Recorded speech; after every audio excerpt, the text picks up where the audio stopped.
its physical and chemical and microscopic components.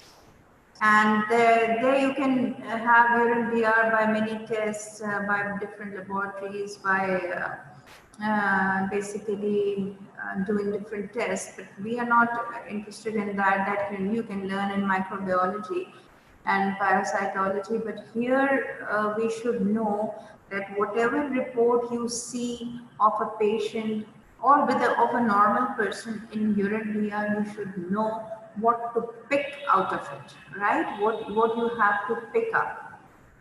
That is the most important thing. Okay, Vakas, can you tell me? It's Vakas Yes, here writing your yes, name.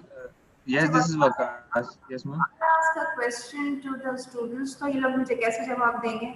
ये दो तरह से दे सकते हैं। एक तो ये कि ये मतलब कि जिस तरह माइक पे भी बोल सकते हैं, आंसर कर सकते हैं। दूसरी बात ये कि ये चैट पे टाइप भी कर सकते हैं।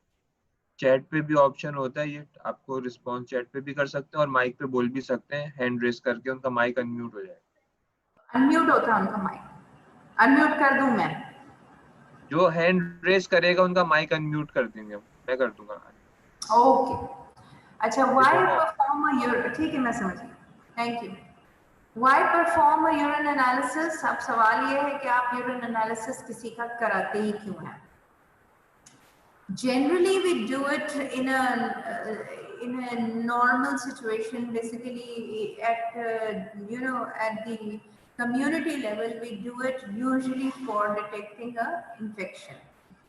So symptoms of urinary tract infection, that includes painful urination, any urgency, frequency, dysuria, patient who presents with fever and complains you that I have got hesitancy, I cannot pass the urine, or I've got pain in passing urine.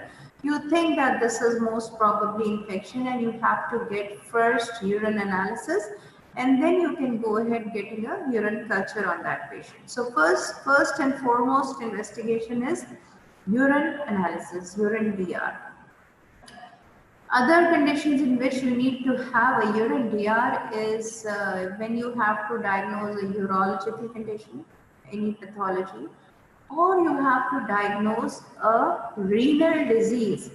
You can pick up a big renal pathology only by assessment of simple urine DR. Somebody raised hand, so what to do? किसी ने raise hand किया था अभी विकास?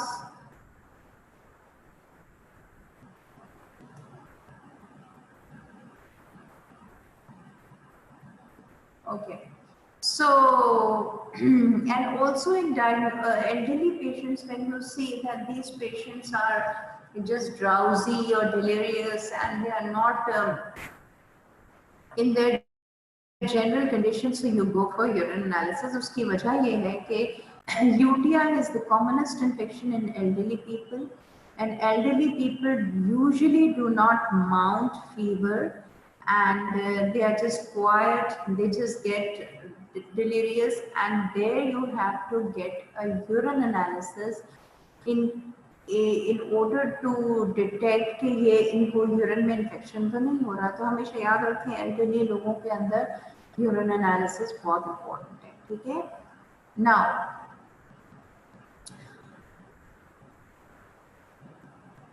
How do we sample a urine? देखो that is very important aspect, क्योंकि अगर आपकी urine की सैम्पलिंग एररलेस होगी, यूरिन कलेक्शन अच्छा नहीं होगा, तरीके से नहीं होगा, तो उसमें ज़रूर प्रॉब्लम्स आ सकते हैं। सो methods of sampling urine has to be basically, it has to be a clean cat specimen. Now how do you get a clean cat specimen, right?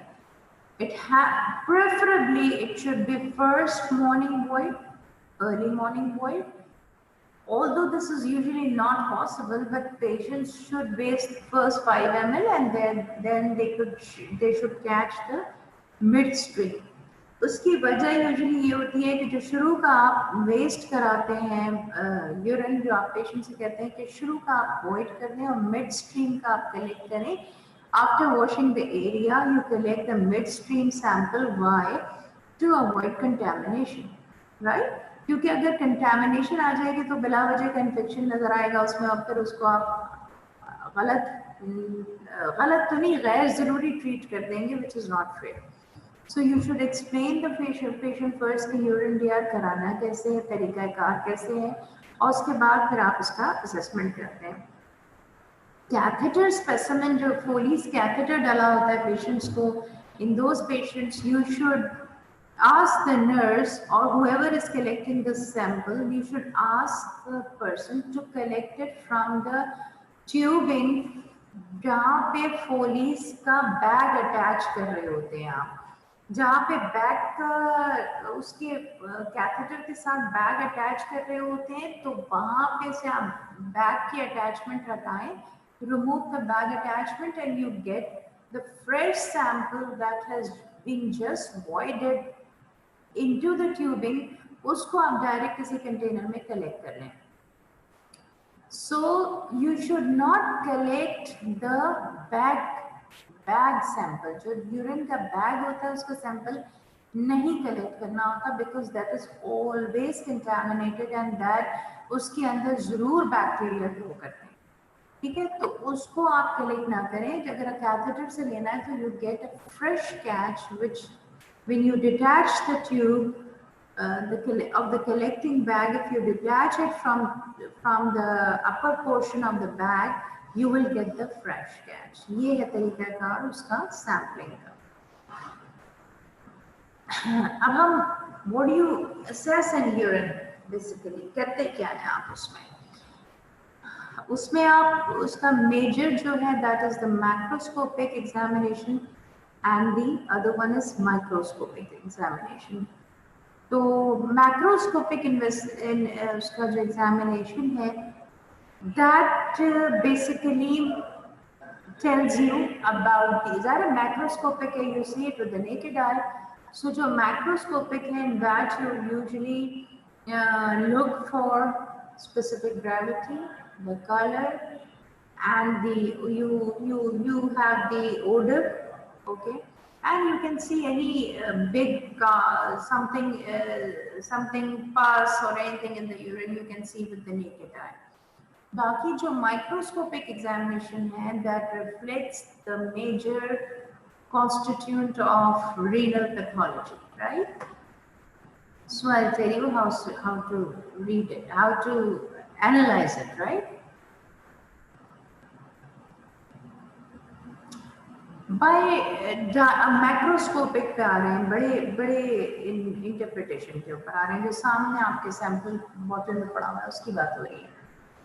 So you have to have a direct visual observation. कभी कभी कैथेटराइज्ड जो लोग होते हैं, जो basically long term catheterise होते हैं, उनके अंदर थोड़े थोड़े डेब्री भी आ रहा होता है, वो भी आपको नजर आ जाता है. पास हो रहा होता है वो नजर आ जाता है, कलर नजर आ जाता है. So the first thing that you observe in a urine sample is the color, right? Now, if it's a dark colored urine, very muddy sort of and dark colored urine, so that reflects number one, dehydration. You should not jump to big things. First basically call the patient for assessment of hydration status, because if the patient is dehydrated, the color would become dark. Then we have other conditions in which you can have dark color like rhabdomyolysis. Excuse me. Rhabdomyolysis means there's breakdown of muscles. So because of the muscle breakdown, you get the pigment in the urine. So that उसमें भी color dark हो जाता है. In liver disease, you get bilirubin, so that the color changes. Then red tinge, if there's red tinge in the urine, that reflects that there's blood in the urine, right? So उसको आप हेमेचुरिया कहते हैं और आप उसको follow करते हैं कि blood क्यों आ रहा है, and there are a lot of reasons for that. For some medications also, they leave a color. और कुछ आपके जो फूड आर्टिकल्स होते हैं, आपका जो ये होता है कैरेट है और इस तरह की चीजें हैं, वो भी अपना कलर देती हैं। दूसरा, ये जो एक मेडिकेशन है हमारी commonly use, that is rifampicin, that typically gives an orange colour to the urine. ये याद रखिएगा कि जब भी आप कलर ऑफ यूरिन को चेंज देखें तो पहले आप डिहाइड्रेशन को रूल आउट कर लें, पेशेंट को क्लिनिकली असेस कर लें डिहाइड्रेटेड तो नहीं है, उससे पूछ लें कि उसने कोई दवा, कोई ख़ास दवा किसी कलर की, इवन जो फूड कलर्स डले होते हैं, जो खास चिप्स वगैरह में या बंटीज में ऐसे फूड कलर्स होते हैं जो हाई क्वालिटी फूड ग्रेड के कलर्स नहीं होते, वो एक्सक्रीट आउट हो जाते हैं, तो वो जो है वो यूरिन में कलर को चेंज करते हैं। So you can take the history from the patient कि ये कलर आपने कोई खास चीज़ खाई है ऐसी, या आप कोई दवा ले रहे हैं, दवा में rifampicin is the major part of ATT, anti tuberculous therapy. तो जो टीबी की दवाएं खा रहे होते हैं उसमें रिफैम्पिसिन से ऑरेंज कलर आता है। और जब बिल्कुल हेजी कर्डी क्लाउडी से यूरिन और उसमें उसमें थोड़ा सा क्या कहना चाहिए, कुछ उसमें आपको नजर आ रहा हो डेब्री जैसा, तो दैट ऑफ कोर्स रिफ्लेक्ट ये इन्फेक्शन है। तो एक इतनी सी चीज जो है, सिर्फ आपकी एक नज़र जो है वो 3-4 चीज़ों पर एनालाइज कर लेती है कि पेशेंट की दवा पे तो नहीं है, पेशेंट को इन्फेक्शन तो नहीं लग रहा, कहीं पेशेंट डिहाइड्रेटेड तो नहीं है। ये 2-3 चीज़ें आप सिर्फ कलर से ऑब्जर्व कर लेते हैं, ठीक है।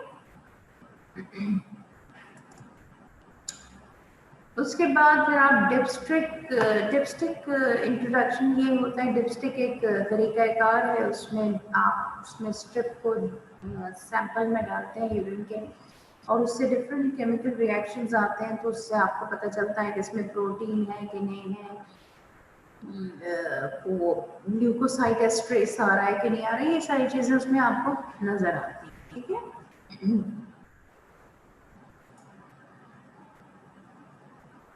पीएच जो नॉर्मल है, अब आप जब यूरिन डीआर देखना शुरू करो ना, कल से किसी पेशेंट्स का डेंजार के देखना शुरू करना यूरिन डीआर, तो जो यूरिन डीआर है उसमें पहली चीज जो है पीएच स्पेसिफिक ग्रेविटी होती है।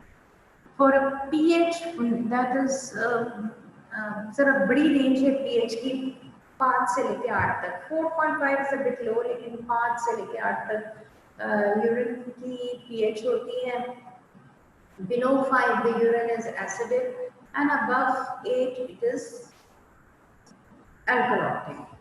There are certain conditions in which you get alkalotic or acidic urine, तो वो हम अभी आगे जाके आपको बताते हैं। दूसरा ये है कि alkaline urine जब आता है तो पेशेंट यूजुअली उसको यूटीआई होता है यूजुअली, और यूटीआई भी खास किस्म का ग्राम नेगेटिव, जिसमें यूरिया स्प्लिटिंग ऑर्गेनिजम्स होते हैं, जिसमें प्रोटियस नंबर 1 है, तो वो जब आता है तो ल्यूकोसाइट एस्ट्रेस आता है इसके साथ ही, और साथ में अल्कलाइन यूरिन आ रहा होता है। Staph exceptions exist such as staph, enterococcus and pseudomonas, ये पॉजिटिव है, ग्राम पॉजिटिव। अच्छा, स्टैफ। अच्छा, दूसरा ल्यूकोसाइट एस्ट्रेस आप देखना कि कुछ लेबोरेटरीज रिपोर्ट करती हैं, तो हर लेबोरेटरी रिपोर्ट नहीं करती। ल्यूकोसाइट एस्ट्रेस कुछ करती हैं, बेसिकली ल्यूकोसाइट एस्ट्रेस उन्हीं ग्राम नेगेटिव बैक्टीरिया के ब्रेक डाउन से आ रहा होता है। अगर ल्यूकोसाइट एस्ट्रेस पॉजिटिव हो, पस सेल्स आ रहे हों, तो देयर इज डेफिनेटली यूटीआई, और आप उसको ग्राम नेगेटिव यूटीआई की कवरेज पे शुरू कर सकते हैं। हीमोग्लोबिन का आना, यस, हीमोग्लोबिन यानी आरबीसीज का आना इज वेरी इंपॉर्टेंट। हीमेचूरिया का assessment is very important. If you see basically यहाँ तो अभी तो हम मैक्रोस्कोपिक देख रहे हैं, तो मैक्रोस्कोपिक में तो हीमोग्लोबिन आपको ये कि ब्लड नजर आता है, रेड नजर आता है कलर, तो आप उस पर एनालाइज करते हैं उसको फर्दर के लिए क्या यूरिनरी ट्रैक्ट से आ रहा है। अगर ग्रॉस इमेचुरिया हो ना, इसको हम कहते हैं ग्रॉस इमेचुरिया, के सामने आपको नेकेड आई से नजर आ रहा हो रेड यूरिन, तो उसकी कुछ वजूहत हैं कि ट्रॉमा हो सकता है, स्टोन हो सकता है पेशेंट को, ट्यूमर हो सकता है, कोई ऑपरेटिव प्रोसीजर हो सकता है, कैथेटराइजेशन में ट्रॉमा हो सकता है। तो ये चीजें फ्रैंक हेमेचुरिया करा, ठीक है। माइक्रोस्कोपिक में अभी आगे जाकर बताऊंगी आपको। Now, microscopic urine analysis में WBC obviously they would reflect that there is infection, और लेकिन आप एक बात याद रखिए प्लीज, ये हम देखते हैं जनरली कि हर जो जनरल प्रैक्टिशनर है वो यूजुअली 2 4 5 WBC के ऊपर वो फौरन एंटीबायोटिक शुरू कर देता है, विच इज एब्सोल्युटली रॉन्ग। 5 तक आरबीसी वो WBC नॉर्मली मेल्स में आ सकते हैं और फीमेल्स में तो 10 तक भी आ सकते हैं बिकॉज ऑफ द एनाटॉमी, और उसमें कंटामिनेशन की वजह से WBC की रेंज हो सकती है। तो अगर WBC ज़्यादा है, 5 से ज़्यादा 10 से ज़्यादा है, तो फिर दैट मीन्स कि ये इन्फेक्शन आ रहा है। दूसरी बात ये कि जो ये अदर देन स्लाइड है, आप मेरे से वैसे ही समझ लें, क्योंकि मैं इस पर डाल नहीं सकी हूँ, ये मेरे मतलब की स्लाइड बन भी नहीं सकी। I am really very sorry, मैंने बहुत जल्दी में बनाई है स्लाइड, तो ये मेरे टेस्ट की बन नहीं सकी है, लेकिन जो भी था मैंने सामने रखने के लिए दिखाया आपको। लेकिन now I tell you what we should, how should we assess haematuria. सिर्फ इतना याद रखिए कि माइक्रोस्कोपिक हेमेचुरिया अगर आ रहा है, यानी कि जो नीचे वाला पोर्शन है माइक्रोस्कोपिक एग्जामिनेशन, उसमें आरबीसीज आ रहे हैं, तो दैट डेफिनेटली मीन्स कि वो अंदर से आ रहे हैं, ट्रैक्ट से आ रहे हैं। तो ट्रैक्ट को और ग्लोमेरुलाई को डिफरेंशिएट करने के लिए कि लोअर ट्रैक्ट से आ रहे हैं या ऊपर के ये आपका जो ग्लोमेरुलाई है वहां से आ रहे हैं आरबीसीज, उसको डिफरेंशिएट करने के लिए तरीकाकार ये है कि आप उसका डिस्मॉर्फिक देख लें कि अगर आरबीसीज टूटे फूटे आ रहे हैं, डिस्मॉर्फिक हैं, शेप खराब है, तो दैट मीन्स कि वो ग्लोमेरुलाई से आ रहे हैं, कैपिलरीज में से ब्रेक डाउन होके आ रहे हैं। और अगर आरबीसीज एज इट इज यूं ही यूरिन में आ रहे हैं, फ्लश कर रहे हैं, तो मोस्ट प्रोबेबली वो यूरिन के ट्रैक्ट से आ रहे हैं। वो ट्यूमर से भी आ सकते हैं, किसी स्ट्रक्चर से आ सकते हैं, किसी स्टोन से आ सकते हैं, किसी भी लोकल पैथोलॉजी से आ सकते हैं। तो ऑलवेज रिमेंबर कि हेमेचुरिया में अगर आपको डिफरेंशिएट करना हो कि ये खाली रास्ते में से आ रहे हैं या ये ग्लोमेरुलाई से आ रहे हैं, तो you have to see for dysmorphic. Okay, dysmorphic आएंगे तो दैट मीन्स कि ये ग्लोमेरुलाई से आ रहे हैं, तो फिर उसका मतलब है ग्लोमेरुलोनेफ्राइटिस हो रहा है, ग्लोमेरुलाई का डिसीज हो रहा है। ठीक है, ओके। नाउ एपिथेलियल सेल्स पर खास इंपॉर्टेंस नहीं रखते, वो सिर्फ शेड ऑफ है उसका। बाकी हाँ, कास्ट मैं बता दूं आपको, व्हाट इज अ कास्ट, यहाँ पे छोड़ देते हैं इसको। Now listen to me, what a caste is basically, caste is basically a collection. अब आप सिर्फ इतना समझ लो कि किडनी में जो भी चीज ज्यादा फिल्टर होके आ रही होगी, वो आके जो किडनी का ट्यूब्यूल है उसके प्रोटीन से आके चिपक जाएगी, right? It would form a cast then. So it can be, you can have different casts in urine. You can have RBC cast, you can have WBC cast, you can have Highline cast, you can have Baxi cast, what not. जो RBC cast आएगी तो उसका मतलब है इतने सारे RBCs आ रहे हैं ट्यूब्यूल्स में से छन पे कि वो उन्होंने आगे कास्ट बना लिया, वो एक फॉर्म की शक्ल में निकलते जा रहे हैं। ट्यूब्यूलर कास्ट, वो RBC कास्ट अगर आती है तो that is pathognomonic of glomerular disease, याद रखें। दूसरी चीज ये कि अगर WBC कास्ट आती है तो सोच लें कि वो इंटरस्टिशियल नेफ्राइटिस को इंडिकेट करती है, और उसके अलावा अगर बैक्सी कास्ट है तो वो नेफ्रोटिक सिंड्रोम में। तो दिस इज द बेसिकली